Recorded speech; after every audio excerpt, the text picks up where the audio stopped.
뉴스 인터뷰 이어가겠습니다. 대법원이 이재명 후보의 선거법 사건에 대해서 유죄 취지의 파기환송을 결정했지요. 대선 이전에 확정 판결이 나지 않더라도 이 후보의 후보 자격 논란은 불가피한 상황입니다. 민주당 법률위원장 박균택 의원 모시고 들어보겠습니다. 어서 오십시오. 예, 안녕하십니까. 안녕하세요. 예. 어제 민주당 아주 긴박하게 돌아갔던 것 같아요. 예. 일단 예상치 못한 판결이 나온 거잖아요. 예. 어떻게 보셨어요? 뭐 놀랍고 예. 분노했고 예. 이해할 수가 없는 그런 예. 처사였습니다. 아. 예. 어떤 부분이 민주당의 생각과 달랐던 거예요?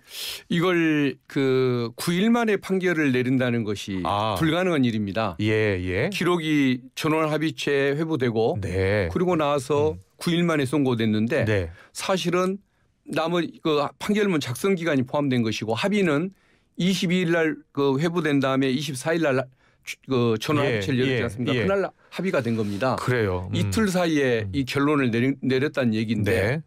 기록이 어떤 분들은 6만 페이지라고 하고 어떤 분들은 수만 페이지라고 하는데 과연 12분의 대법관들이 그 기록을 읽어보기는 했을까? 이틀 사이에 14명의 12명의 대법관들이 과연 기록을 보기는 하고 저런 판결을 내린 것일까? 예. 저는 이해를 못하겠습니다. 그래요. 그 이틀이라는 시간이 그 수만 쪽을 아무리 초능력을 가져도 12명이 돌아가면서 볼 수 있는 기간이 아닌 것 같다. 예. 두 번째는 대법원 판결문 그 다수 의견이라는 것들이 보면은 거의 1심 판결문 검찰의 의견을 그대로 승인해 준 1심 판결문을 거의 그 복붙이라고 하죠. 복사에다 붙인 그 정도 그런 느낌이 들 정도의 수준인데 이게 과연 기록은 읽고서 재판을 한 것일까? 저는 이해를 할 수가 없었습니다. 알겠습니다. 자, 그러면 이제 서울 고법으로 이제 넘어갔고 고법에서 2심을 다시 하는 거잖아요.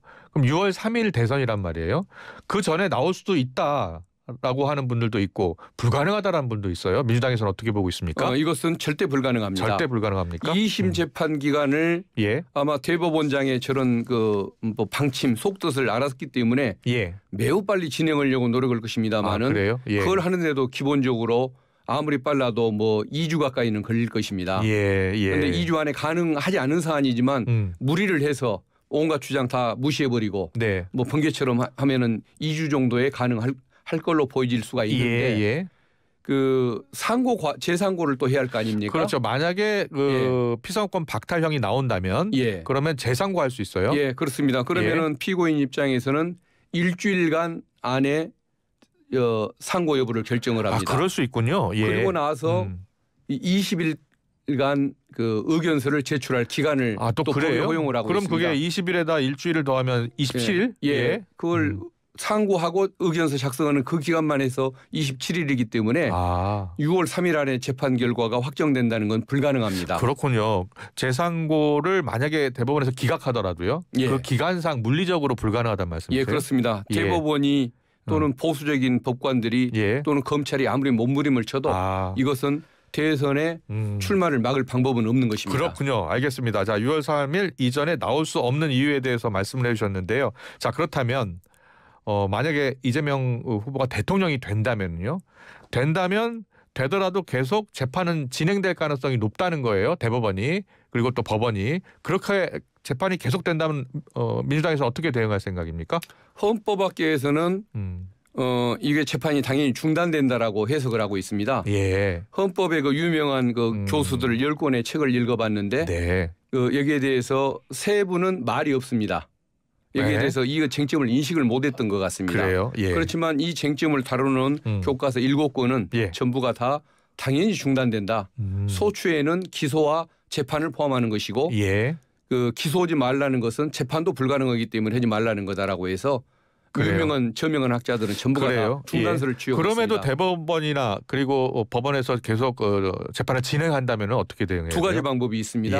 헌법재판소에 지금 재판 진행 절차가 잘못됐다라고 헌법소원을 내거나 헌법소원 청구할 수 있고 또는 권한쟁의 심판도 청구할 수 있고요. 그다음에 이제 두 번째는 그래도 계속 엉뚱한 시도를 하면 그때는 입법을 통해서 막아야겠죠. 입법을 통해서요? 어떻게요?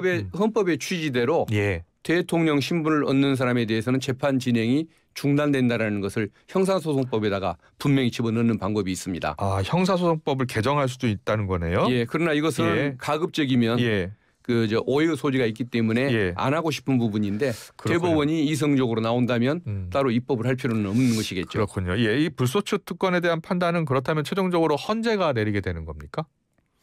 만약에 헌법소원을 하시면은 예. 만약에 헌법소원이나 권한쟁의 심판으로 가면은 헌재가 결정을 그럼 헌재가 최종 결정을 것입니다. 내리면 대법원이 됐든 법원이 됐든 재판은 중단돼야 되는 거고요. 맞습니다. 그러면은 이제 예. 결국은 대법원은 헌재의 하위 기관이 되는 것이기 때문에 예. 대법원도 함부로 예. 처신을 하지는 못할 것 같다는 생각은 가지고 있습니다. 알겠습니다. 자, 정치적인 파장을 좀 짚어보겠습니다. 이재명 후보는 일단 내 생각과 다른 방향의 판결이 나왔다. 국민의 뜻이 가장 중요하다. 완주하겠다라는 의미로 읽으면 되겠습니까? 예, 그렇습니다. 지금 이 부분은 이제 많은 그 반대론자 예. 어떤 공격하는 입장에 있는 분들은 예. 이재명 후보의 사법 리스크다라고 또 그런 표현을 쓰기 시작하는 것 같은데 예. 이건 제가 보기에는 대법원의 사법 쿠데타입니다. 예. 대통령 선출권을 가진 것은 주권자인 국민 아닙니까? 예. 국민이 주권자임을 확인하는 최고의 어떤 권리 권한 중에 하나가 바로 이 대통령 선출권인데 어제 행태를 보면은 대법원이 본인들이 대통령 결정권을 갖겠다라고 검찰에 이어서 또 이런 그 선언을 한 거나 다름이 없습니다. 그렇다고 한다면은 국민을 바라보고 나를 대통령으로 만들어줄 분은 국민 여러분인 것이지 대법관들도 아니고 검찰도 아닙니다. 국민 여러분이 주인임을 확인해 주십시오라고 요청을 드릴 수밖에 없는 것이겠죠. 네. 그런데 대법원 판결 파기환송 판결 이후에 일부 의원들 같은 경우에 뭐 이런 논란이 되는데 이것들 봐라 한 달만 기다려라는 발언을 SNS에 이제 올린 분이 이제 민주당 김병기 의원인데요. 나중에 삭제는 했더라고요. 여기에 대해서 어떤 생각이세요? 표현이 조금 센 느낌은 있는데 오죽하면 그런 얼마나 화가 났으면 그런 표현이 나오겠습니까? 저도 지금은 조금 표현이 절제하려고 노력을 하지만 지금도 화가 가시지가 않는데 어제 제가 기자회견을 하면서 그런 표현을 썼거든요. 이건 날림공사다. 이건 스티로폴로 지은 건물만도 못한 사상 누구만도 못한 이런 날림공사다라고 얘기를 했고 대법원의 그 명예를 그 구렁텅이에 쳐넣은 사건이다라고 제가 어제 그 표현을 했는데 사실은 적절한 표현은 아니죠. 그러나 저도 그냥 흥분하고 화가 나니까 이런 표현을 썼던 건데 김병기 의원님의 그 표현도 그런 차원에서 저는 이해를 합니다. 그런데 지금 국민의힘에서도 그렇고요. 개혁신당의 이준석 후보도 그렇고 대통령직 사퇴를 좀 요구하고 나섰잖아요. 거기에 대해서는 어떤 생각이세요? 본인들이나 잘했으면 좋겠습니다. 대통령 후보직 사퇴입니다. 대통령 사퇴 요구한 거예요. 윤석열 대통령이 내란을 일으킬 때 그걸 옹호하고 말도 못하던 사람들이 이제 와서 뭐 남의 당 후보 뭐 출마 여부까지 결정을 하려고 합니까? 어제 대법원장도 사실 마찬가지 아닙니까? 12.3 내란 사건 때 불법 계엄 포고령을 통해서 사법의 권한 중지를 선언을 했었습니다. 영장 심사 권한 등 모든 것을 다 본인들이 접수하겠다고 선언을 했을 때 대법원장이 한마디 했어야 하는 거 아닙니까? 그때 한마디 말을 안 했습니다. 근데 이제 와서 무슨 갑자기 정의관님이 얼마나 살아났길래 제1야당 그것도 민주진영의 그 대선 후보를 뭐 정의관념으로 단죄하겠다고 저렇게 나설 수가 있습니까? 정말 본인들이 해야 할 일들을 안 하고 안 해야 할 일들을 하는 이 현상들 이게 제가 보기에는 내란 옹호 세력들의 행태인 것 같습니다. 그래요?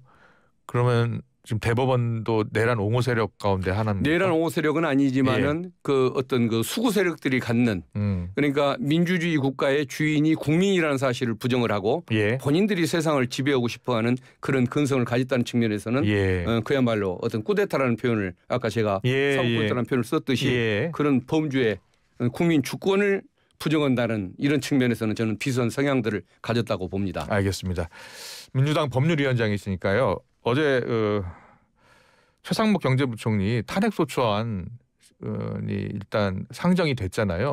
어제 뭐 한 5시간 사이에 막 진행이 되고 법사위 통과하고 그렇게 진행이 됐더라고요. 왜 이렇게 갑작스럽게 진행한 겁니까? 어떤 분들은 그 대법원 판결 때문에 화가 나서 그런 거 아니냐고 그러는데 아니 대법원 때문에 화가 났다고 부총리를 쫓아내려고 할 법이 어디 있겠습니까? 그건 아닌 것이고 한덕수 총리가 사퇴를 어제 했지 않습니까? 이제 물려받을 위치에 있는 사람이 최상목 부총리인데 그걸 물려받을 자격이 없다는 겁니다. 그래서 탄핵을 추구한 것인데 그동안에 무책임했던 모습 또 여러 가지 그 직무상 범죄 때문에 고발되어 있는 모습도 있지만은 네. 최근에 그 미국 재무장관이 그랬지 않습니까? 우리 최상목 부총리를 비롯한 무역 대표단 관세 협상을 하면서 선거 때문에 뭔가 실적을 남기려고 서두른 느낌이 들더라라는 표현을 미국에서 그렇게 평가하지 않습니까? 이것은 나라를 팔아먹는 그 죄를 저지르는 것과 다름이 없기 때문에 그런 행태를 막으려면은 어쩔 수가 없었던 겁니다. 그래서 한덕수 총리의 사퇴 그리고 최상목 부총리 자체의 무자격 이것 때문에 생긴 문제이지 대법원 판결하고는 상관이 없습니다. 네, 이게 통상 전쟁 지금 와중이잖아요. 그런데 이제 부총리 경제수장이 일단 사퇴를 할 수밖에 없고 또 그게 수리가 됐잖아요. 그럼 어떻게 해요? 누가 이제 해야 됩니까? 이제 부총리, 교육부총리 이주호 교육부총리가 해야 되는 상황이에요? 해야 하는 상황까지 온 것이 좀 답답하긴 한데 그래도 내란 이후에 아무것도 안 했던 사람들 심지어는 직무유기, 직권남용 범죄까지 저질렀던 사람들 그리고 지금은 그 어떤 관세 협상을 뒤로 늦출수록 이익임에도 불구하고 빨리 진행하려고 저렇게 안달하는 모습들 이런 걸 생각하면 오히려 그 사람들은 그 자리에 없는 것이 나라의 보탬이 되는 것이기 때문에 걱정할 일이 아니고 오히려 나라의 정상성을 회복하기 위한 이런 노력이라고 봐주시는 게 저는 옳다고 봅니다. 일각에서는 이게 계속 줄탄핵하는 것 아니냐라고 우려하는 분들도 있던데요. 저희들도 안 하고 싶었기 때문에 최상목 부총리 지난 2월, 3월 꾸준히 그 얘기가 나왔지만 참고 참아왔던 것인데 이제는 관세 협상까지 저렇게 몰고 가는 것에 대해서 그걸 이제 용납할 수가 없기 때문에 이 상황까지 이른 것입니다. 네. 그런데 지금 심우정 검찰총장 탄핵안도 곧 상정될 수 있다라고 하던데 맞습니까? 지금 이제 본회의에 보고를 했고 법사위로 조사를 회부를 했습니다. 그래요? 그러면 언제쯤 또 탄핵안이 또 상정이 되는 겁니까? 법사위의 그 탄핵 청문회를 거치고 나서 탄핵 청문회 거치고 나서요. 그런데 민주당이 발의한 탄핵안들이 지금 대부분 기각되고 있잖아요. 거기에 대한 정치적 부담도 있을 것 같거든요. 정치적 부담이 있습니다. 그래서 항상 자제를 하는 것이고 좀 조심스럽게 또 이렇게 이제 접근을 하는 것인데 어쨌든 헌재에서 그 판단하다시피 민주당의 그 탄핵 발의가 탄핵 소추권을 남용한 것으로 보이지는 않는다고 얘기를 하지 않습니까? 어떤 것들은 분명히 위법 사항이 있었고 또 그럴 만한 심정을 이해를 한다라는 취지에서 그런 그 결정문에 그런 표현도 들어갔던 것 같은데 그러면 민주당 입장에서 헌재가 기각할 것이 뻔해 보이니까 아무것도 하지 마라. 그러면 저런 불법들 범죄적 행태들을 내버려 두고 있어야 하는 것이냐. 이 시각에서 보면은 그러면 야당인 입장에서 우리가 지금 뭘 할 수가 있는 것일까. 내버려 두는 것 외에는 아무것도 없는데 그렇다고 내란 옹호 세력들처럼 어떤 그 테러를 가할 수도 없는 거 아니겠습니까? 그러다 보면 결국은 저희들이 할 수 있는 유일한 방법은 탄핵 소추밖에는 없는 것이겠죠. 그렇군요. 심우정 검찰총장은 탄핵 사유 근거 없다, 법치주의 훼손이다라고 주장하고 있는데 심우정 총장의 탄핵 사유는 뭐가 되는 거예요? 내란 당시에 그 과학수사부 직원들을 선관위로 포렌식 한다고 보내려고 기무사 쪽하고 협의했던 그 사안이 있지 않습니까? 그것이 있고 그다음에 윤석열을 그 불법 석방했던 문제.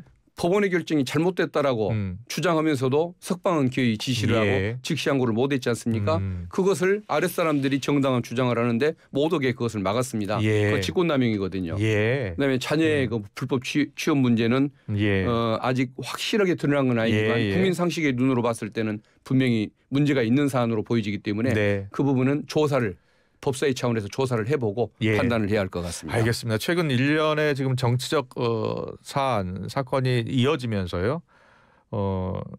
이재명 후보의 외연 확장에 일단 빨간불이 켜진 것 아니냐. 즉 사법 리스크 문제가 다시 불거지는 것 아니냐라는 시각이 있어요. 거기에 대해서는 어떤 생각이세요? 저는 어제 그 판결이 결코 좋은 소식은 아닌 것은 맞습니다.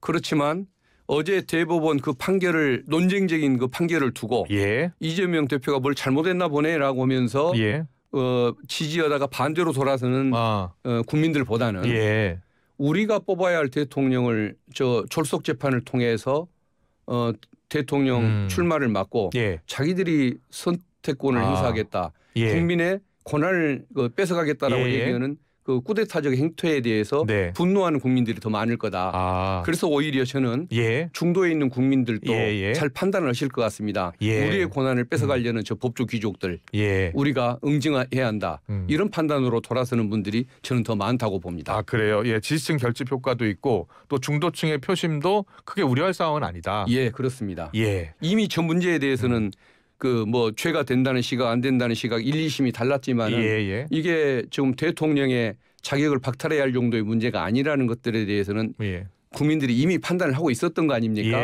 그렇기 때문에 대법원 판단이 거기에 어떤 그 뭐 부정적인 영향, 긍정적인 영향 끼친 것 자체는 저는 오히려 없는 것 같고 누가 주권자냐의 문제 이걸 확인하고 싶어하는 그 국민들의 그 심리 이것을 아주 나쁜 방향으로 그냥 자극을 했다라고 저는 봅니다. 그렇군요. 예. 법조인이시잖아요. 법률위원장 맡고 계시고. 근데 유죄 취지로 파기환송하게 될 경우에 이게 이제 유죄는 거의 확실하다라. 이제 중요한 거는 형량이다라는 이야기가 나오거든요. 예. 맞습니까? 예, 맞습니다. 예. 뭐 어떻게 나올 것 같습니까? 최종적으로는. 대법원이 어제 그 선고를 하는 거 보면 보통은 유죄 취지로 파기환송을 하는데 유죄라고 분명히 선언을 내버리지 않습니까? 그리고 또 사안이 매우 중대하다.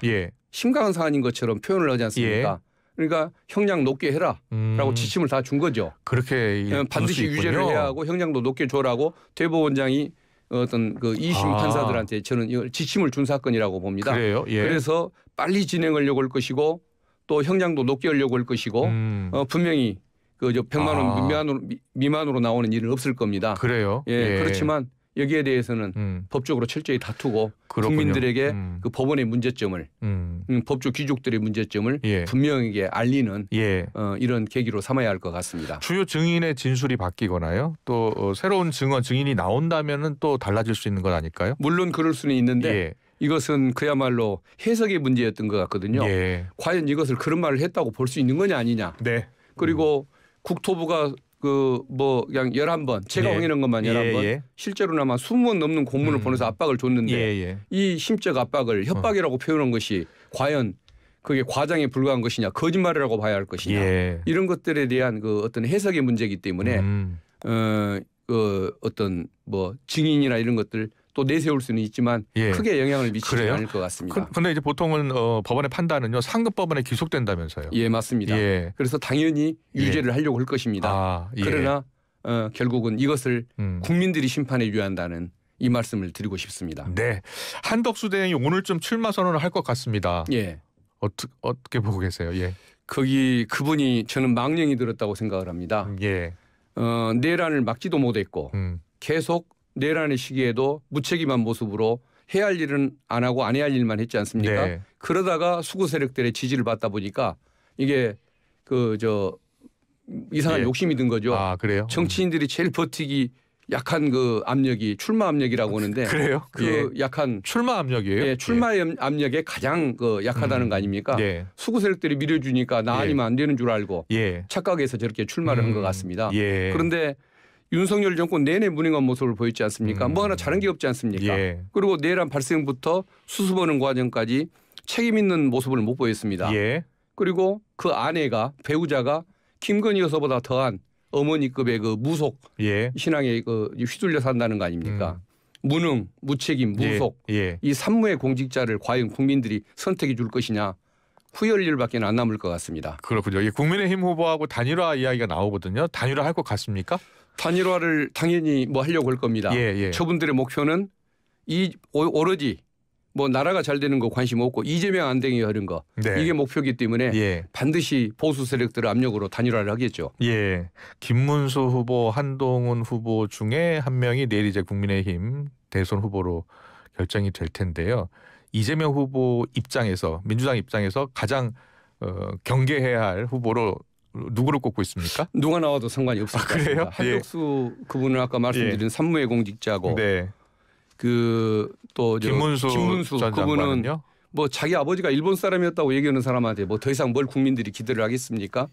그리고 한동훈 그분은 제가 좀 성격을 압니다만 한동훈 후보 잘 아세요? 오로지 겉멋만 추구하고 자기의 그 공명심만 추구하는 속빈 강정이기 때문에 어느 누구도 국민들이 지지해 줄 사람은 없다고 봅니다. 어떤 후보가 나와도 이재명 후보가 대통령이 될 수 있다. 예. 누가 나와도 저는 똑같다고 봅니다. 그러니까 이재명 후보가 잘나서 그런 것도 있겠지만 그 세 사람한테 다들 그 치명적인 약점들이 있기 때문에 국민의 선택을 그들은 못 받을 것 같습니다. 네. 마지막 질문이 될 것 같은데 검찰이 지금 건진법사 전씨를 통해서 김건희 여사에 대한 청탁 의혹 수사 중이잖아요. 어떻게 보고 계세요? 지금이라도 나선 건 다행인데 너무 늦었다라는 생각이 듭니다. 왜 작년 연말부터 진작 나설 일이지 이제 와서 저걸 나섭니까? 증거가 다 인멸되는데. 그래서 남들 가을철에 수학 벼 수확하고 있을 때 이제 뒤늦게 모심기에 나서겠다고 나서는 사람들만큼이나 철이 없는 이런 그 행동들을 벌이고 있는데. 압수수색도 진행하고 하더라고요. 그러니까요. 저것을 최소한 그 전에는 용기가 없었겠지만 12.3 이후에는 했었어야 할 거 아닙니까? 지금까지 뭐 하다가 5달 만에 저런 행동을 벌이는 걸 보면 참 면피용. 뭐 나 할 것 했어라고 주장하기 위한 면피용으로밖에 안 보입니다. 네. 알겠습니다. 면피용 수사다. 검찰의 수사 행태에 대한 비판은 국민의힘 의원들도 하던데 민주당 의원들도 마찬가지네요. 예, 그렇습니다. 예, 알겠습니다. 여기까지 듣겠습니다. 지금까지 박균택 더불어민주당 의원과 함께했습니다. 잘 들었습니다. 고맙습니다. 불러주셔서 감사합니다. 네, 수고하셨습니다.